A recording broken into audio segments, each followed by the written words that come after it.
Well, what's up again there, guys? Brian here, the 3 Topics Gaming here to share with you another one of my requested top list videos.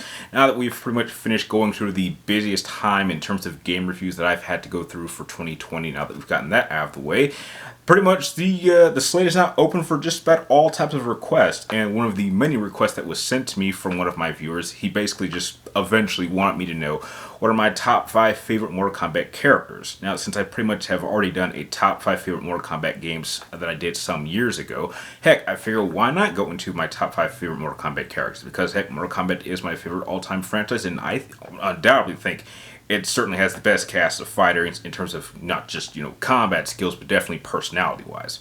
But before I get into my ranking of my top 5, if you haven't already, I would really appreciate if you give this video a thumbs up, and do not forget to press the subscribe button to help the channel grow, because every subscription really does count. And before I get into my list, remember, this is just my personal ranking, so don't feel too butthurt if a character you really enjoy isn't on my list, because heck, who knows, maybe they might be on the list, maybe they won't. So, without wasting any more time, let's jump right into my list, starting off with number 5. Okay, starting off with my list with number 5, I have to go with Takeda, whose only appearance was in Mortal Kombat 10. Now, Takeda is undoubtedly my favorite of the newer cast of characters that have appeared in some of the more recent entries of Mortal Kombat games. They pretty much killed off like a good number of them that appeared in games like, Deadly Alliance and Deception, especially Armageddon. Pretty much the reboot from Mortal Kombat 9 pretty much killed a lot of those characters off, and we were pretty much stuck with just pretty much a lot of the more classic characters that we had come to know in the franchise at that time. The once Mortal Kombat 10 came, you had this small unit of characters who pretty much were generation characters from classic characters, and undoubtedly Takeda was my favorite. I absolutely love that he's Kenshi's son, and therefore he kind of inherited some of his father's kinesis abilities. They're not nearly as strong as Kenshi's, of course, but I like how he at least has some aspect of that, and that's carried over. And I absolutely love that he's trained by Scorpion. Being an official member of the Shia Ryu really elevated my enjoyment of his character, because his fighting style is just so lethal. He was like, I mean, if you've actually seen like gameplay of this character, like if he's used by really good players, you see here, this guy is just absolutely lethal. He can deplete a life bar just so quickly, and his moveset is just smooth from one transition to the other. When you look at him as an individual character, he's not really. He doesn't really have a cocky attitude, and I like that about him. He seems like a fun and just a relaxed dude. He does have his vengeance side, which I absolutely love that they took care of that in the comics. So he kind of has that little bit of a connection that Scorpion has, because Scorpion is obviously a very vengeful character. But I like that he was actually able to go through that path with his father. And so he kind of has maybe 2 father figures. I mean, I wouldn't say Scorpion is a father figure character, but I like that he incorporated aspects of these 2 really great characters, and therefore became a character of his own that very much has his own identity, which undoubtedly has made him a standout character amongst the new generation of characters, which is why I was really upset that he was not even at all in Mortal Kombat 11. He was like the one character from Mortal Kombat 10 that I was looking forward to really getting to play as in Mortal Kombat 11. He is mentioned, and I think he has like a little cameo in one of the endings, but I don't know what they plan to do with Mortal Kombat 12, because the way that Mortal Kombat 11 ended, it sounds like 12 is going to be a serious hard series reboot. But if any character from the newer generation of characters does come back, Takeda would absolutely be the number 1 character I would love to play as again, which is why I'm more than happy to place him as the number 5 spot. Now, going from 4 to 1, these are all pretty much classic characters, and ranked 4th out of the classic characters that I really enjoy is Jade. Jade is without question my favorite female Mortal Kombat character, and she is undoubtedly, in my opinion, the sexiest of the kind of class of female characters that she's kind of pit with, in terms of like characters like Mileena and Katana. Mileena's nice.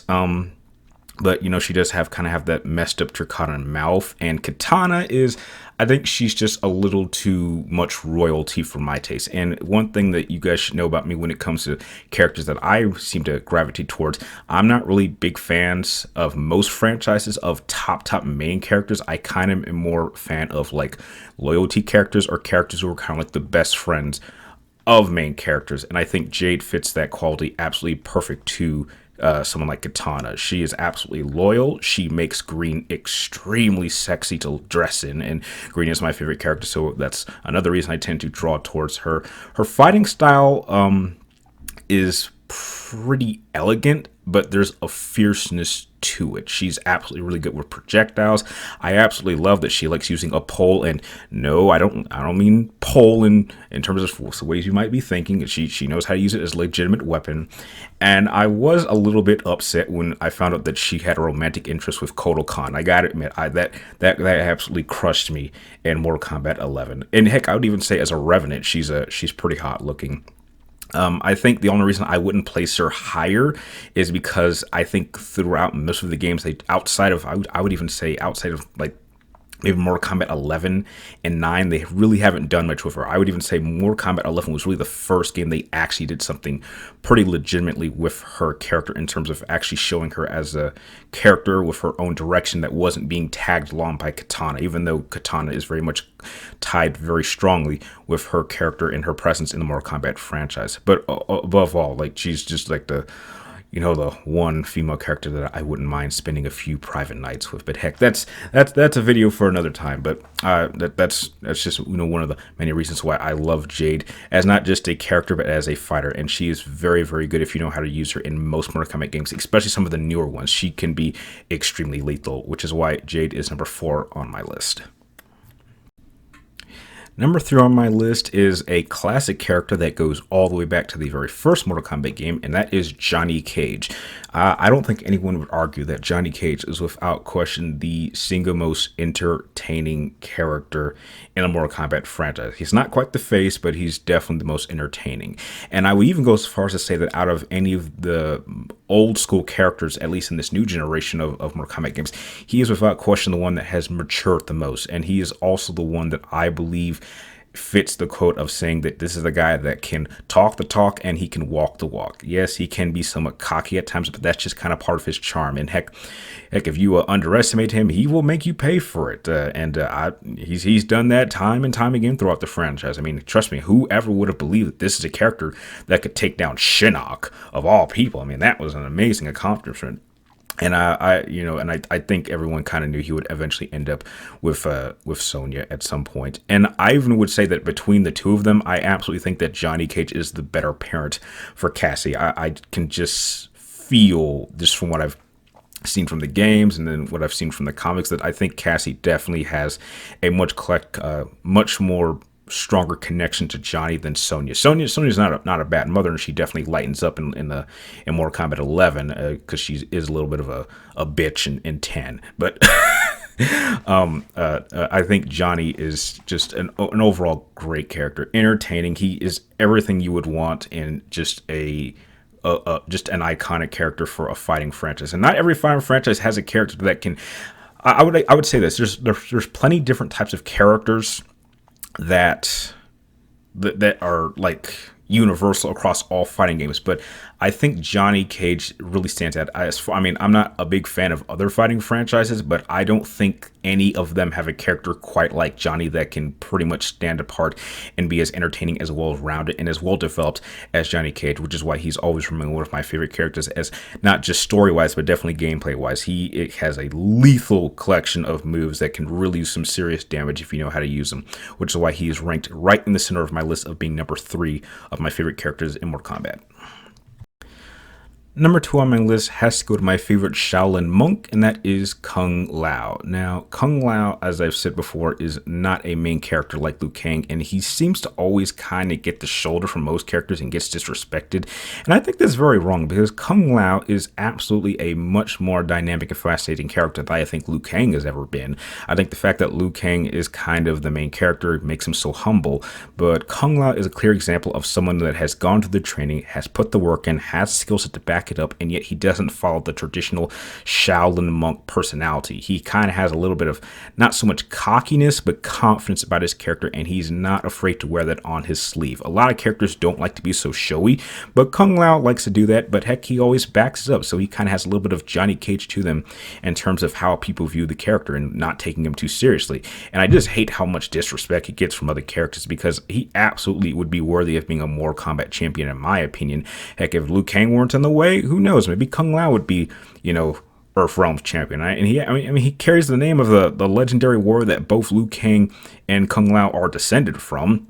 So I think that gives him a few points over to Liu Kang, and I absolutely like his approach to combat.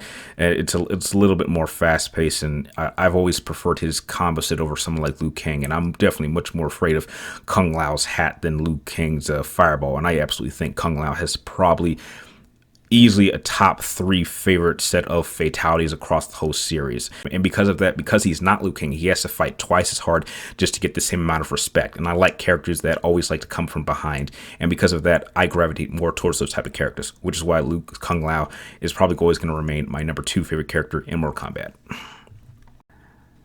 Okay, number 1 of my favorite Mortal Kombat character of all time is probably not going to surprise anybody, because chances are a lot of people feel this way, and that is Scorpion.